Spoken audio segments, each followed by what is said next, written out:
Welcome back to another episode of Bischel Ball. Here with my buddy Cole Harding. Pretty tough week in the Diamond Bearcat baseball country. The longest we were on actually a 5-game losing streak, which is the longest streak in the Jordan Bischel era. Finally cracked it yesterday against Milwaukee, getting the 14-4 win. But it's draft night. Cole, how we doing, man? Doing great, man. Yeah, happy to be back on here. Like you had kind of mentioned right there, it wasn't the best week in Bearcats baseball, but hopefully we can fix some things, get back on track this weekend. Yeah, and we will run through West Virginia series in these two midweek games. I'm going to try to be as positive as I can. Again, I don't want to come across as negative, but I also want to be realistic and give some good content on here. So we'll run through these. I'll give some thoughts, maybe some things that I've seen, and feel free to ask questions, Aaron, if you want to have those come up during the whole episode. That's good with us. We'll answer any questions that come through our way. But let's start with this past weekend in Morgantown. Got swept by West Virginia. I know I mentioned in the past few weeks that I think it was pretty detrimental to get swept another time this year. I think we really needed to get one, and I think we were in an opportunity to, especially Thursday night. And that's the game we'll start with. 3-2 loss, kind of a heartbreaker, especially just because of the way we lost, I think, too. I mean, West Virginia scored a run in the first that was unearned, really mainly from a pass ball that was then manufactured in on a ground out, or he might have got a base hit, but still would not have scored that run without that runner moving up on the pass ball. Donovan Ford came up with a big 2 RBI single to give us the lead 2-1 in the top of the third. And then West Virginia tied it up right in the bottom of the third with a wild pitch and a pass ball in the same inning. So, I mean, there you go. That's giving them two runs and letting them tie the game up on runs that shouldn't be scored from pass balls or wild pitches.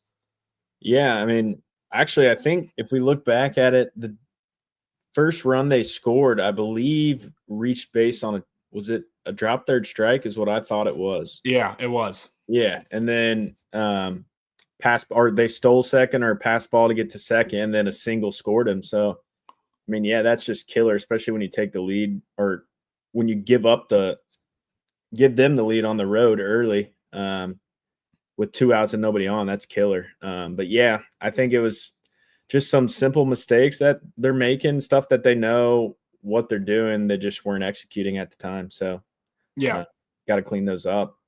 And then even in the bottom of the sixth, West Virginia took the lead on a 2-out walk and then a double, which obviously that is going to happen, but it always hurts when you get those 2 leadoff outs and then still end up giving up a run out of it.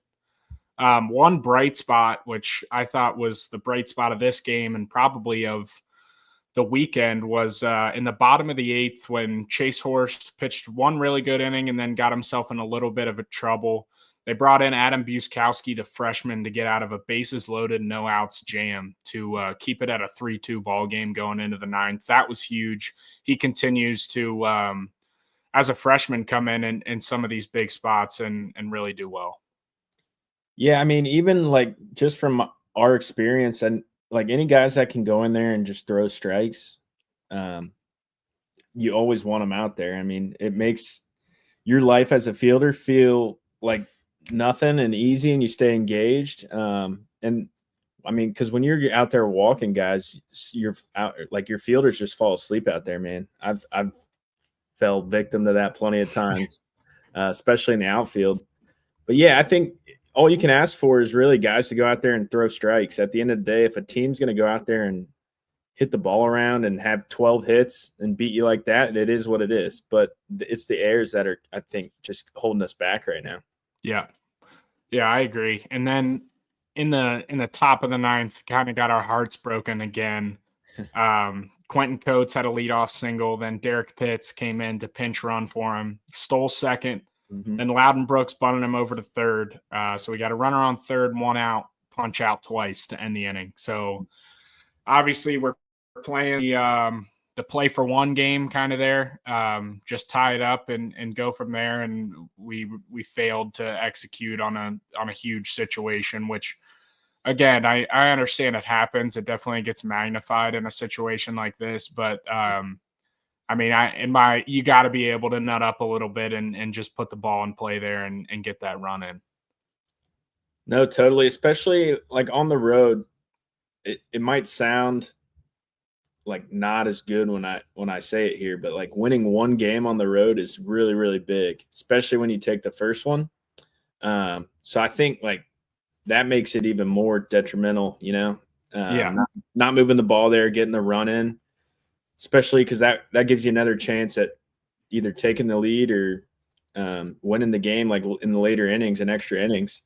And I remember last year when we were at Oklahoma State, we lost on a walk-off or whatever, but it was like, dang, we were right there. We really needed that one. Like the first game, just get that out of the way, especially on the road. And then it kind of sends a message to the other team like, hey, these guys aren't scared of anything. They're here to play. So for sure. And we've talked about just in general how big it is to win on Fridays, right? Yeah. To have that. I mean, especially like you're trying to win every series, even if we are playing against the number one team in the conference. So, I mean, to get a win on Friday and then give yourself a chance to win one of the next two, it would have been huge. I thought Nate Taylor had a pretty solid start. He continues to be solid. He went 6 innings, gave up 4 hits, 3 runs, 2 of them were earned, and he had 2 walks and 4 strikeouts. I thought Chase Horse did a pretty good job, especially in that first inning. He looked pretty good, and then he got himself in a little bit of trouble. Bischel was able to help him out with not letting any of those runs score. Biggest thing that kind of stuck out to me is that Chase Meyer kid out of the West Virginia bullpen. I mean, he was just dominant. Yeah. He looked nasty. I think he was up to 98 ripping that slider. We were talking about it last week. He went 3 1/3, gave up 1 hit, no runs, and 5 Ks. So he dominated. We didn't really have much of an answer for him. Yeah, I think it's never really what you want to see either. Like, I'm guessing that was one of their dudes. I haven't paid too much attention to West Virginia, but with a guy with that kind of stuff, you're not bringing him in on Friday up 1. You know what I'm saying? Right. So right.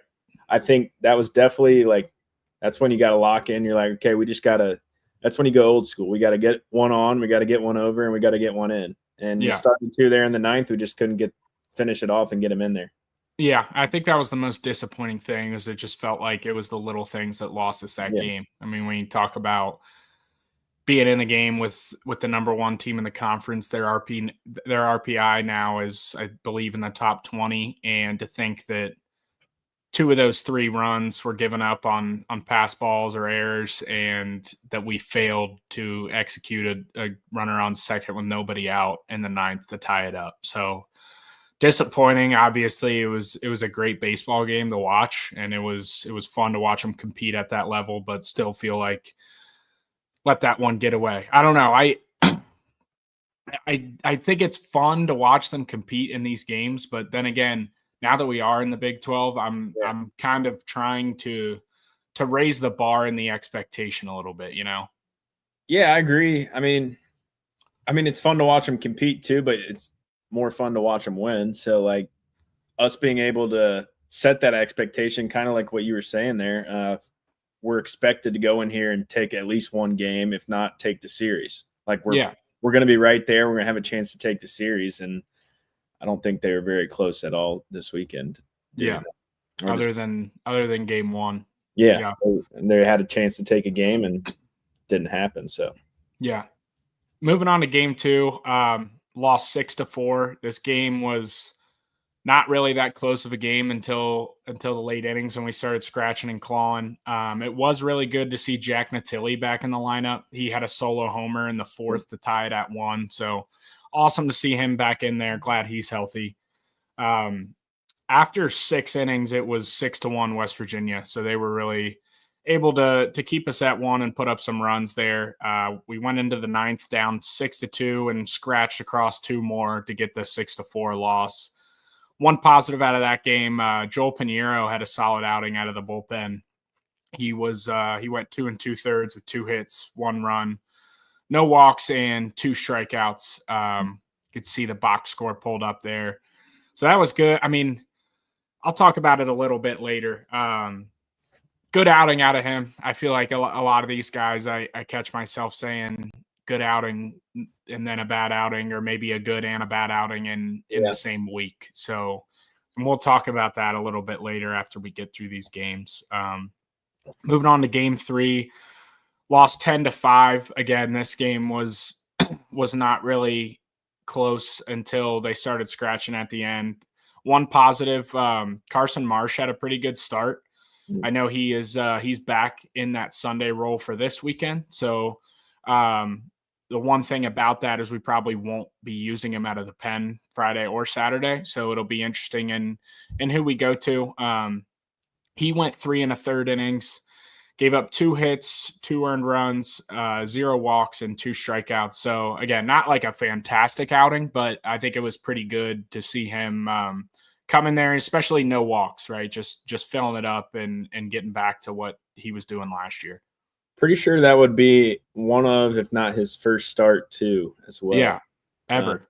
Yeah. So I mean, especially when you got solidified as a bullpen role last year and then started the whole season this year, he was in a bullpen role. I think just getting thrown out there, not too bad for facing that caliber of a team on a Sunday. Yeah.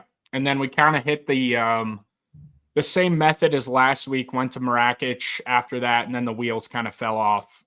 We were down 10-1 going into the 8th, and we were able to scratch across 4 runs there for a 10-5 finish. One thing I noticed just looking through the numbers on this weekend is nobody had a multi-hit game all weekend, which just kind of like no one really stood out. No one had a big game. No one had a big weekend. It's just very, very so-so offensively, I'd say, all weekend. Yeah, I think that's, if you kind of just look at it, it's like you drop that stat and it's kind of like, well, no wonder we got swept. I think the only way you avoid, like, no one was hot, so you couldn't necessarily rely on someone to get that big hit when you needed it, which I knew we talked a little bit about last week too, was the big hits. Yeah. I just don't think there was a lot of offensive production. I mean, you got beat 10-5, but we scored 4 in the top of the 8th against probably the back end of their bullpen arms, maybe trying to get someone in there that hasn't thrown in a while. Right. And I think pretty similar in game 2 as well. Yeah. So I mean, in all fairness, we got our ass kicked, and we just made it look good in the 8th off someone who they probably wouldn't throw in there on the Friday game when it's 3-2 in the 8th inning, you know? Yeah.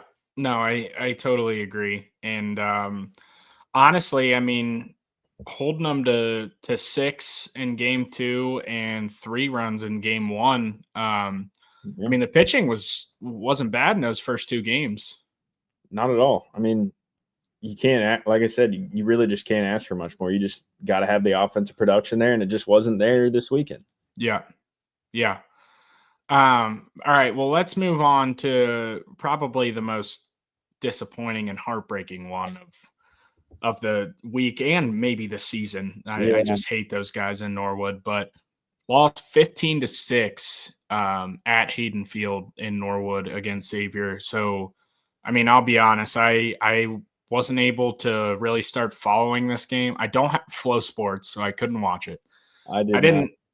I checked the score in the 2nd inning, and we were down 8-0. So, Joel Pinheiro and Horst, who I just talked about how they had pretty good outings over the weekend, they started, and it just wasn't their day. I mean, I wasn't able to watch and exactly know what was going on, but like I said, Xavier was up 8-0 after the 2nd.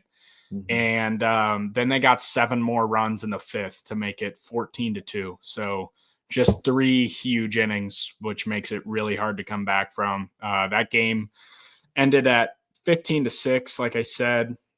A few bright spots from the game. Carrington Cross was 2 for 4 with a homer. Quentin Coates, who we'll talk about in a little bit, was 3 for 5. Good to see him continuing to rake. Jack Natilli was 1 for 2 with another homer, and the freshman Derek Pitts was 1 for 2 with his first college homer. So those are some bright spots, probably the only few bright spots to that game. Yeah, I mean, it's kind of known now that when the Bearcats go play over there, there's going to be homers hit from both sides. I mean, It always seems like when we played there, we were hitting homers, they were hitting homers. Like it was always just trading blows one way or the other. But I think the pitching staff says 9 guys there. I mean, that's going to be tough. Tough to keep runs from scoring when you're walking 9 guys. You just put 9 guys on base. So yeah. I think that kind of stood out to me. I was in the same boat as you, though. I couldn't really watch the game because the Flow Sports, I think you had to buy it, and I didn't want to watch it that bad, especially when I don't got all the money in the world. So yeah. But yeah, I think, like I said, we had a multi-hit game, couple multi-hit games, I believe. Coates and Cross both had multi-hits, and I think Charlie did as well. Yeah, Niehaus did too. Which is good. I honestly think he could be big going forward, Niehaus. If he can heat back up a little bit, it seemed like things were going right when he was getting on base and hitting the ball well. Yeah, that's kind of it seemed to be when they kind of hit their stride there for a few weeks.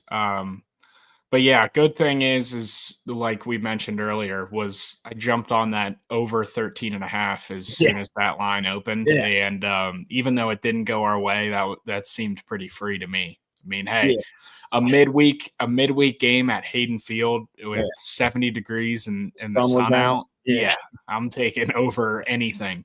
Yeah, we know there's going to be homers hit. It basically comes down to who's going to score the 18 runs to win the game and who's not. Yeah. It's going to probably be 18-12, 18-11, something like that, something crazy. Yeah. All right, well, moving on to yesterday's game, got the 14-4 run rule win against Milwaukee to break that 5-game losing streak. So, it was 4-4 going into the bottom of the 5th. So it was a little interesting to start, and then the Bats came alive. They scored in every inning from the 5th on, ending in the 8th with a 14-4 run rule win. 8 of 9 guys in our lineup had a hit. Christian Mitchell had 3 RBIs. Again, I talked about how good Carson Marsh did in his start, and then he came back and did not have a great start. He gave up 3 runs and 1 1/3. Then our boy Hudson Johnson came in there, did some work through 2 2/3, gave up 3 hits and no runs. And then it was good to see Mrakic bounce back. He threw 4 innings, gave up 4 hits, 1 run, no walks, 5 Ks. So I'm hoping that gives him a little bit of confidence moving forward. I mean, we've talked about him in the past where he's a guy who was an absolute stud for Central Michigan and had an opportunity to sign last year and had some injuries that held him from doing that. So, I mean, the stuff's there and the talent's there. It just seems like it's kind of an up and down confidence thing with him. Yeah, I mean, you always love when someone goes out there and has a good outing, even if it's maybe not against the best competition. But I would say that not even on the mound, even like just this game as a total, I think it's a big stepping stone. Just as when you're struggling, you're struggling. It is what it is. But you got to find a way to get out of it. And sometimes games like these, it's when you're not facing maybe the best competition or the best stuff in the world, even at the plate. Like I know it was always a little confidence boost. We're like, okay, we still got it. Like we're going to be all right. We just got to get back to what we were doing before. And sometimes these games kind of serve as like a reset button almost. Yeah. So that's why I like to see at least the outcome of this one. It's not like I didn't expect it, but I think it's going to serve the Bearcats well, especially going into the weekend. No, I'm with you, and that's why I think I was a little worried when I saw the tie game going into the 5th, because I knew we were going to win, but it's like even when you squeak one out at home against one of these teams, you don't feel great about it, and it just you don't get that confidence boost that you would after run rolling somebody. Yeah, especially I know you follow pretty much all of college baseball, but I feel like there has been a ton of like midweek upsets this year, like way more than in the past. I don't know what it is, but there's better players on some of these teams that were not known for being the best teams in the country, and now they're going up and saying, "Hey, you're going to throw your midweek guys, like we got guys too, and we're going to come into your place. We're going to win the game." So it was nice to see us kind of take off in the second half of that game. But yeah, wasn't going to lie either. I was a little nervous, especially when we scored 3 and then gave up 3 right after that. That's killer. Yeah. Yeah. Now, going back to what you were saying about the midweek upsets, I think it's really just when you see the transfer portal and all the roster movement, and we're starting to get less and less of these really old guys in college baseball, but there still are some. And it's just, I mean, when you look at some of these mid-major rosters, like they may have 5 or 6 guys that are Power 4 bounce backs that maybe didn't play freshman year, didn't really get a shot, and are something where they were ready to change their course. I mean, Austin P is a great example. I know we know a couple guys on that. I mean, they have a ton of guys who have come from these bigger schools and just get after it. Yeah, I think they got Cameron Nickens there now. He's balling. Who played I think it was Houston, right? Yeah. We played him. I played him maybe all 3 years. When his freshman year was my sophomore year, I think. Because I saw it pop up on Twitter like opening weekend, and I was like, that name, I know that name. But yeah, like just looking around, that's why college baseball is fun though, man. You never know what you're gonna get any given day, especially in a midweek.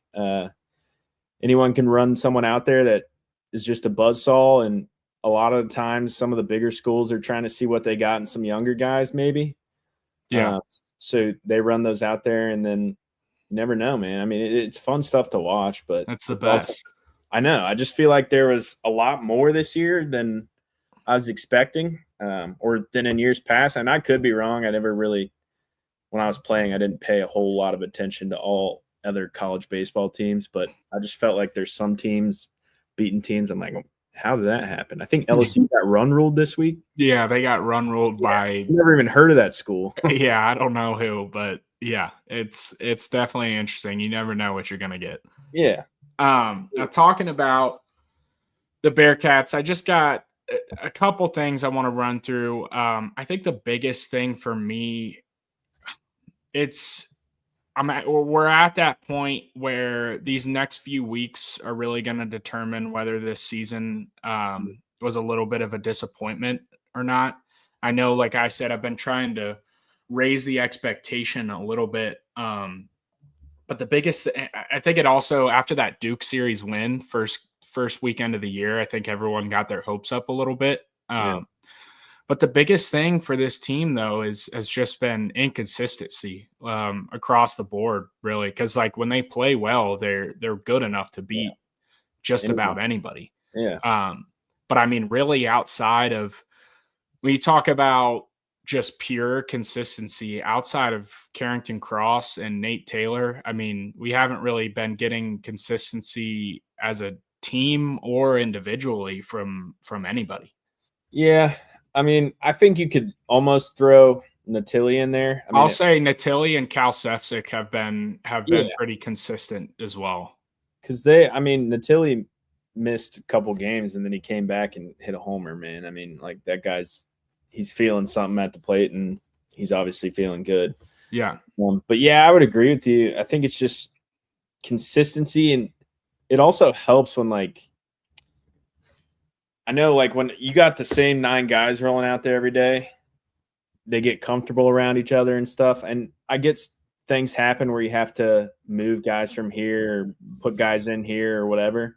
But I think just when you're consistently in there and performing, it just helps your confidence, helps the team confidence as well. I think, I don't know. I want to say in Tim Adams' write-up, I think that they had a different lineup for every game that we've covered this past week. Yeah, and it's not necessarily – I just know from experience, I know you can speak to it too, that when you get thrown in there, if you haven't played in a couple games or something, you're almost trying to do too much. Every time. You feel like you have to go out there and get 3 hits to play the next game. And it's almost like, dude, just take a chill pill. Maybe if a guy's struggling, depending on who it is, but you can leave him in there for let him figure it out. That's part of baseball, is just letting them figure it out. And I know they don't play 162 games, so they don't have necessarily all the time in the world to figure it out. But even if you look at last year, Josh Cross through like the first 10 games.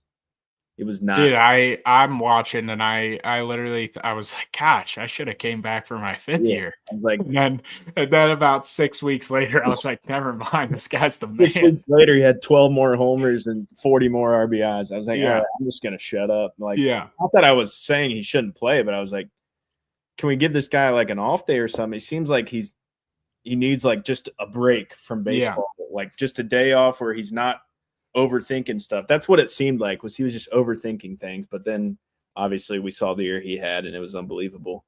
But that was, like I said, consistency. He was in there every day. He knew he was comfortable in the box, just knew he was going to be in there and he was going to figure it out. I think that's one of the big things with baseball, is just trusting in yourself and knowing you're going to figure it out. Yeah. But sometimes you try to do too much, and I feel like maybe that's part of what we're trying to do right now. Yeah. Yes. And another thing I wanted to talk about, and I know that this is part of our approach offensively, but it seems like we just take a lot of pitches. And I know I've touched on it before. When we're getting walked and people aren't getting ahead in the count, it tends to work out in our favor almost every time. But when we're facing a dude who's filling it up with some pretty good stuff, I mean, we just have not hit well enough and getting into a lot of negative counts and striking out a lot. I mean, just looking at this West Virginia series, this is over the 3 games. We were issued 11 walks. We struck out 30 times and we scored 11 runs. So, yeah, it's just, I don't know. It seems like at times, like I said, when we're getting walked a lot, it works and it's working for us. But when we're facing dudes who are filling it up with good stuff, we haven't really had much of an answer for it all year. Yeah, I think one thing it kind of boils down to is just like, I want to say, to me, is what it's looking like is like being ready to hit when you step in the box. I feel like some of these guys are just stepping in there like wanting to take a strike or just see a pitch first, instead of being ready to swing first pitch, you know?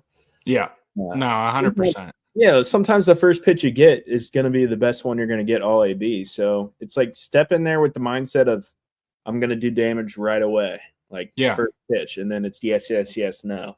And it's like, we don't have a ton of thump in this order. Yeah. So it's almost like some of these, I'm seeing a first pitch fastball on the outer half. It's like, hey, why don't we take our single to the opposite field there? Like, I don't know. Yeah. I mean, it's hard to say. I just feel like part of it is being ready to hit as soon as you get in the box. And not to say we don't have thump in the lineup. We just haven't shown it yet. I think there's plenty of pop in the lineup. It's just like, at least the first half there is. I know there is. I'll say like Carrington Cross has as much power as he has a ton of power, but that's just not really like his style of play. I mean, he's only struck out like 15 times this year, which is super impressive. But and like Landon Vitterick, like he's got a ton of juice, but he's also a guy who wants to steal bases. And Cal Sefcik has a ton of juice, but it's not like like he puts the ball in play and hits the ball low and hard, which it's nothing against them. It's just, I don't know, compared to like a guy, like we don't have a guy like Josh Cross who's put now 40 to 50 RBI or however many RBIs and 20 homers, you know? Yes. And not to mention, I think he led the Big 12 in hit by pitches last year. Yeah. Because guys were trying to get in on him and yank the ball. Yeah. But yeah, I think part of it, like I said, I think it just really boils down to being ready to hit when you step in the box. And don't, like, your approach when you get to 2 strikes can be way different than what your approach is for your first 2 strikes. And I think that's a big thing too, which I know all those dudes understand, but it's like, if I have 2 strikes, I'm not trying to like necessarily just hit a hard ground ball or single. Like, I'm trying to drive the baseball here. Right. And one thing I've learned over time, and what I tell like my youth kids when I'm coaching them now, when they talk to me about striking out, is bad strikeout numbers tend to happen from how you get to 2 strikes and not your 2 strike approach. And that's like a way overthought thing by people is their 2-strike approach, where it's really like, hey, go look back at that at bat. Did you take a really good pitch, or did you swing a fastball that caught majority of the plate, or swung out of the zone early, which I know we don't do a ton on this team. But it seems to me like it's more of taking some of those pitches early in the count that are sometimes the best one you're going to get all of that. Yeah, and I think that's part of the reason why we don't chase pitches is because I don't know if they're necessarily ready to go right when they step in there. You know what I mean? Well, let's touch on a few guys who had good weeks. Quentin Coates continues to rake, man. I mean, it's awesome to see out of a young freshman. He's up to he's hitting 350 on the season, and he's got a 6-game hit streak. So love to see him. I think for sure we're going to see him run back out there, especially after the offensive week we had, and him probably the hottest hitter of the week. Yeah. And then Derek Pitts, I know I mentioned him, hit his first homer, and he's on a 3-game hit streak. Been starting to see a little bit more and more of him. I think he down the road is going to be a stud. He's just a big athlete, got a really good swing. He's coming in to run the bases quite a bit too, and he's doing a really good job of that. He's 3 for 3 on the year in stolen base attempts, and he had that big one there in the 9th where pressure was on and he locked it in and got that stolen base. So good to see him out there and both of those young freshmen displaying their talent a little bit. Yeah, and I just like how it seems like those guys are like freshmen are just successful if they don't buy in right away. So we know like at least that's a bonus. We got guys coming in and buying in right away. Right. I mean, with exception of very few people, most freshmen when they come in are probably not ready to play at the level they're at. And then if that's the ones you see playing are the ones that buy in all fall, figure out what they need to do and get to that level. So I think it's good to see that for sure. And those guys have big careers ahead of them. I agree with you 100% on Pitts. I know he hasn't had maybe the best year that he would want with the opportunity he's gotten, but I mean, still, his build, his swing. I've noticed a lot of freshman swings are looking a lot better coming into college as well. So that's good to see. That's good to see too. Yeah, for sure. And I don't know about you, but I haven't been around too many guys in general, but let alone freshmen who have like a negative attitude about not playing and then come in and play well. So yeah, exactly. That tells me that those guys are kind of sticking to the process, not trying to do too much. And it seems to be culture. It says something about the culture. Yeah, for sure. Now the Bearcats RPI coming into this week is 62. So didn't really drop a whole lot from last week. Obviously we were playing every team but Milwaukee, West Virginia and Xavier, both in the top 20 RPI. So it didn't hurt us. But then again, we're getting to that point in the year where it's starting to get down to the last month or so. And 3 or 4 left. How many we got left? I think 4. 4? Yeah. Oklahoma State, Kansas State. Didn't hurt us a ton, but the missed opportunity of that week. I mean, this was arguably, in my opinion, the biggest between the 2 games against Xavier and the 3 games set at West Virginia. It was arguably the biggest week of the season to kind of make some noise and climb that RPI a little bit. And they went 0-5. So especially against Xavier, like in a midweek, you just have to pull one of those out. It's just going to help you so much. And like we talked about for 10 minutes earlier, you would have loved to take one at least on the road. But I think all you can do now is just watch what happened, take the positives you got from Milwaukee, and you go into this weekend and ready to win at home. Yeah. I know we're good at winning at home. I think we just need to be ready to win at home, play Bearcat baseball, and see what happens. Yeah, I mean, the Xavier win, too, like, 1, helping us in RPI, but 2, that's a big momentum win for the program. I mean, I remember, I think in 2023, I want to say we were on, like, a 5-game losing streak or so, and that's when we went to Hayden Field and beat them, like, 19-6, Yeah. and we kind of started to heat up, and we had a way better second half of the season, and it really kind of started with that game. Yeah, I think it's just I don't want to say the rivalry is lost on our side, but I know when we were playing, we had a ton of Cincinnati kids who just understood what it meant, and I think this team has a lot of new guys who just don't fully understand or get amped up for the rivalry. And not saying that they weren't like ready to play or anything, but Right. I know for us at least that game it just took it to another level. Like we Yeah, it were, was walking into Hayden Field that day, you would have not known that we were on a losing streak. I no, mean, it was all hands on deck to kick their ass. it's almost you're walking in and no one's saying anything. It's like guys we're ready to fucking go. Like Yeah. we're coming here to beat someone's ass and we're gonna do our best to see what happens. So Yeah. No, for sure. And I think that's why I put that tweet out about Corey Klingenbeck after his interview a few weeks ago. It's kind of one of the things is like growing up, we've had a lot of Cincinnati guys in this program, and it obviously with the Big 12, our recruiting is going to be able to expand a little bit. But I also think it's important to kind of have those guys in there for the culture and guys who really, really take pride, especially in the portal era and NIL, guys who really take pride in wearing the uniform. I think a big thing, even that's overlooked, maybe was like our coaching staff at the time. Most like they're all from Cincinnati, and most of them came from Norwood University. So yeah, it was even more amplified because they knew what it meant for sure. But I think a big thing for like, I just would encourage every new player that's new to Cincinnati, new to UC on the baseball team, just go watch crosstown rivalry highlights or something.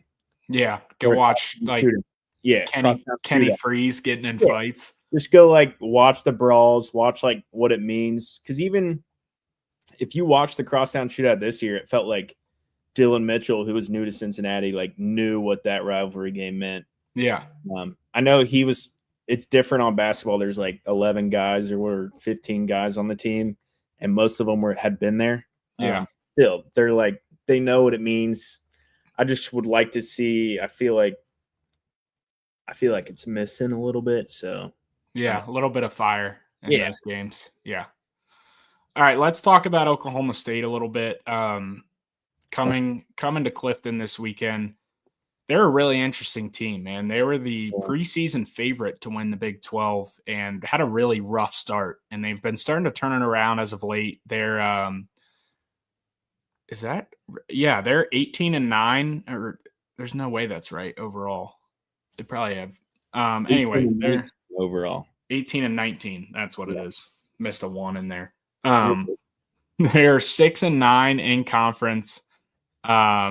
And their RPI is at 59, so a little bit ahead of us. One thing to point out is they're 2-9 on the road, so they've really struggled away from home this year, as we have, but we've also played really well at home. So, throw all things aside, just talking about that, I love to see that. They're going to have some dudes, though, regardless of how they've done this year. Nolan Schubart is probably the biggest name on that roster. He was a preseason Golden Spikes guy. He's hitting .313 with 7 doubles and 11 homers and 39 RBIs. The home runs and RBIs lead the team. And then their Friday guy, Harrison Bodendorf, I believe he's a transfer from Hawaii. He's got 10 starts. He's 7-1 with a 3.2 ERA. 20 walks and 70 strikeouts in 56 innings. So he's their Friday guy. That one's going to be interesting. Obviously, you can just tell from the numbers. He's got 20 walks and 70 strikeouts. So he's filling it up with really good stuff. So, I mean, that just kind of goes back to what I was talking about earlier is how we're going to respond. Obviously, we had faced similar guys at West Virginia where we didn't execute well, so it'll be interesting to see how we bounce back against an arm like Bodendorf tomorrow. Yeah, I think out of what you just said, the biggest thing for me would be they're 2-9 on the road and we win at home. So it's like, let's take some confidence into the weekend. And let's be ready to play from the first pitch. I know Nate's throwing tomorrow, so it'll be a good pitching matchup, I feel like. Yeah. And just from like last year, even at home, when we faced like the Friday dude from Big 12 opponents, it was usually a quiet game until about like the 5th or 6th inning, and then all of a sudden we would start to scoring get to runs. them a little bit. So I think that's going to be big. We'll see how it goes. And 20 walks, 70 strikeouts, that means he has pretty good stuff, but also maybe not the best control ever. I mean, it's still pretty good numbers. Don't get me wrong by any means, but I'm interested to see what's going to happen. I know it was really hard to win at Oklahoma State last year, so I'd like to reciprocate that feeling when they come to Cincinnati, come to Clifton, because I mean their stadium was awesome, man. It was probably the coolest place I played at. It was just packed every day. Yeah. It was tough to win just because the environment there. So I would like to see them kind of get a taste of Clifton and see what we can bring to the table this weekend. Yeah, we need the fans, the ruckus, to not give up on us. We need to pack the stands this week. But it's going to be juiced on Saturday, John.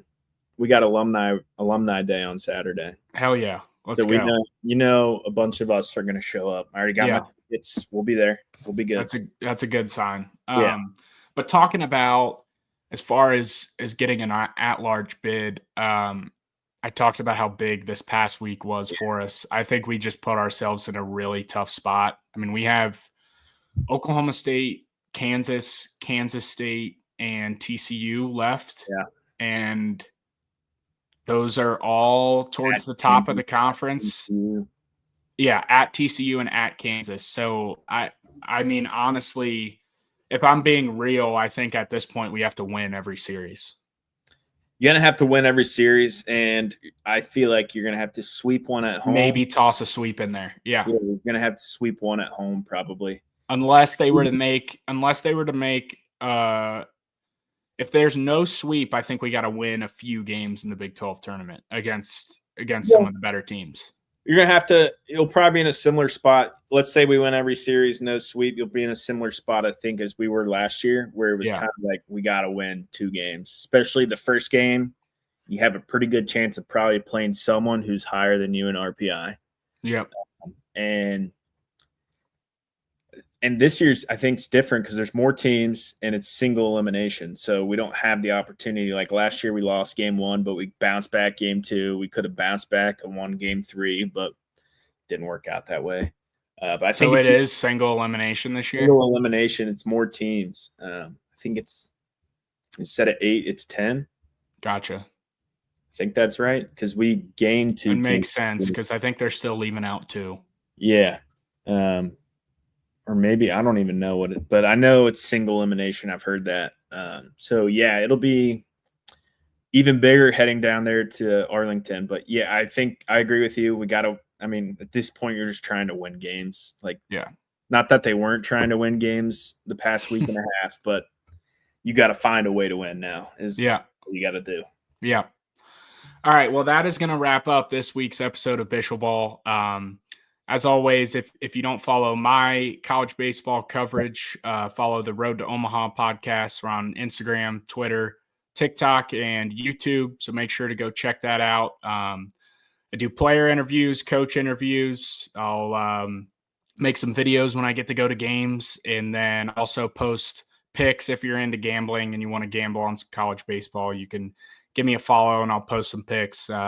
Hoping for a second half turnaround. I've been doing all right. I'm right at about 500. So yeah, if you ever see a Bearcats over thrown in there, you should probably just bet it. I will say when I've bet anything on a Bearcats game, I'm probably hitting at like 80%. So all right. But again, that wraps us up, and we will see you guys next week. Go Bearcats.